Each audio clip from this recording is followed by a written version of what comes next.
Salutare, prieteni, și bine v-am găsit la un nou episod. Deci, astăzi o să ne jucăm cu un prieten, Vali îl cheamă. Și haide să începem să vedem dacă putem să câștigăm și noi. El este la Arena 8. Deci, are... Wow! Să vedem dacă poate câștigăm. Poate nu. Dar vedem.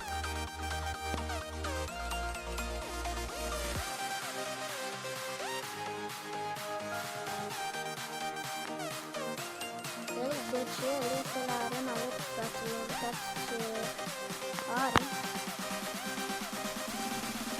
Ce nu am eu.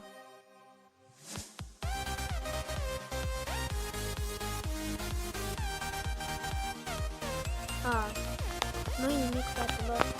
Haideți să începem să luăm puțin. Așa, mulțumesc pentru vizualizările, mai ales lui un prieten de meu care îl cheamă Flavian. Poate să-și fac când de YouTube, cine știe.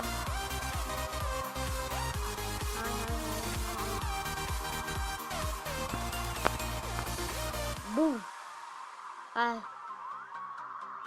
Deci nu este chiar fake. Nu este fake.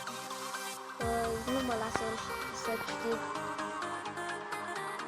Deci am să facem un challenge. Așa și noi.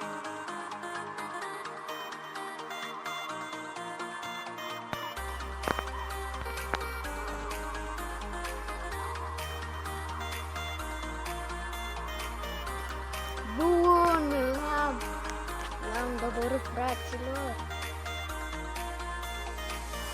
What the fuck? What? Acum? What? Să vedeți că este la Arena 8. Uitați, Arena 8. Și l-am doborât banii. Wow! Foarte tare. Mulțumesc, fraților, pentru că m-ați urmărit și de data asta și ne vedem data viitoare.